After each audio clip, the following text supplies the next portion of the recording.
Hi friends आमी Soma सोमास cooking चैनेले आपनादेर सबाइके स्वागत।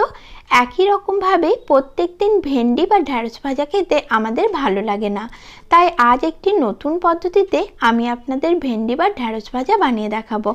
आर एई भाजाटी आपनारा भातेर साथेओ जेमन खेते पारबेन ठीक तेमोनी चा बा कफिर साथेओ जास्ट जमे जाबे। चलुन ताहले एखोनी भिडियोटी प्रथम थेके शेष पर्यन्त देखार अनुरोध रइलो। और ये रेसिपिटी आमी आपनादेर खूब सहज पद्धतितेई बानिये देखाबो। रेसिपिटी तैरी करार जोन्नो प्रथमे आमी एखाने नियेछि 250 ग्राम भेंडी। भेंडिटाके केटे नेওয়ার आगेई किन्तु खूब भालो करे जल दिए धुए परिष्कार करे शुकनो कापड़ दिए मुछे नियेछि, कारण भेंडिटा काटार पर किन्तु আর ধুয়ে নেওয়া যাবে না।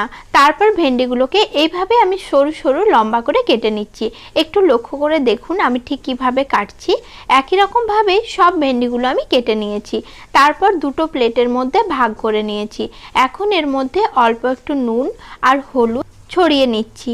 তার সাথে দিয়ে দিচ্ছি অল্প করে একটু কাশ্মীরি লাল লঙ্কার গুঁড়ো, এতে করে সুন্দর একটা কালার আসে।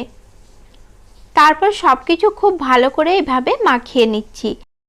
মাখানো হয়ে গেলে ভেন্ডিটাকে এইভাবে রেখে দেব 10 মিনিটের জন্য। তাতে করে নুনটা ভেন্ডির মধ্যে খুব ভালোভাবে ঢুকে যাবে আর ভেন্ডিগুলো অনেকটাই নরম হয়ে যাবে। সেই ফাঁকে আমি একটা ব্যাটার তৈরি করে নেব। আর তার জন্য নিয়ে নিয়েছি একটি বাটি। বাটির মধ্যে এখন দিয়ে দিচ্ছি 1/4 কাপ বেসন। আমি এখানে ছোলার বেসনটা নিয়েছি। তার সঙ্গে দিচ্ছি হাফ কাপ চালের গুঁড়ো। চালের গুঁড়োর পরিবর্তে আপনারা এখানে কর্নফ্লাওয়ার ব্যবহার করতে পারেন। দিয়ে দিলাম 1/4 কাপ ময়দা আর দিচ্ছি হাফ চামচ নুন। নুনটা অবশ্যই স্বাদ বুঝে দেবেন। হাফ চামচ হলুদ গুঁড়ো, হাফ চামচ লঙ্কা গুঁড়ো, হাফ চামচ জিরা গুঁড়ো আর দিচ্ছি হাফ চামচ ধনে গুঁড়ো আর দিচ্ছি 1/4 চামচ খাবার সোডা। চাইলে আপনারা এখানে কাঁচা লঙ্কা বাটাটাও ব্যবহার করতে পারেন। এখন সব কিছুই খুব ভালো করে মিক্স করে নিচ্ছি। আর এই খাবার সোডাটা দেওয়ার কারণে ভেন্ডি ভাজাটা আরও অনেক বেশি মচমচে হবে। সব কিছু ভালো করে মিশিয়ে নেওয়ার পর অল্প অল্প জল দিয়ে আমি একটা ব্যাটার তৈরি করে নেব। তবে ব্যাটারটা খুব বেশি পাতলা হবে না। ঠিক কীরকম হবে আমি আপনাদের দেখিয়ে দিচ্ছি। ব্যাটারটা আমার তৈরি করা হয়ে গেছে। দেখুন ব্যাটারটা কিন্তু এতটাই ঘন তৈরি হবে আর এটা খুব ভালো করে 2 মিনিট ধরে এইভাবে ফেটিয়ে নিতে হবে। ব্যাটারটা যত ভালো করে ফেটাবেন ভেন্ডি ভাজা কিন্তু ততই ফুলকো ও মচমচে হবে। ব্যাটার এখন একদম তৈরি। আর এদিকে ভেন্ডিগুলো দেখুন আগের থেকে বেশ নরম হয়ে গেছে। ভেন্ডিগুলো ভাজার জন্য একদম রেডি। এরপর এক একটা ভেন্ডি নিয়ে ব্যাটারের মধ্যে খুব ভালো করে ডুবিয়ে নিতে হবে। আর এক্সট্রা ব্যাটারটা অবশ্যই ঝরিয়ে নেবেন। তারপর কড়াইতে আমি খুব ভালো করে সাদা তেল গরম করে রেখেছি। এখন এই তেলের মধ্যে আমি ভেন্ডিগুলো দিয়ে নেব।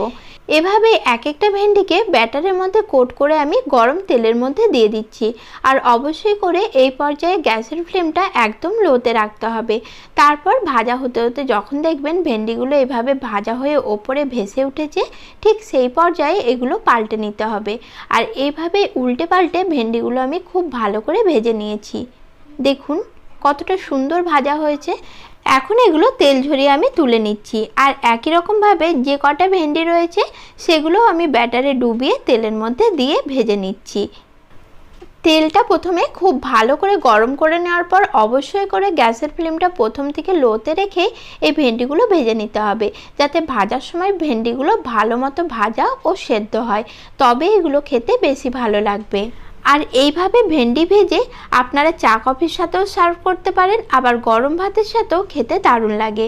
আমার এই রেসিপিটি আপনাদের কেমন লাগলো কমেন্টে আমাকে অবশ্যই জানাবেন।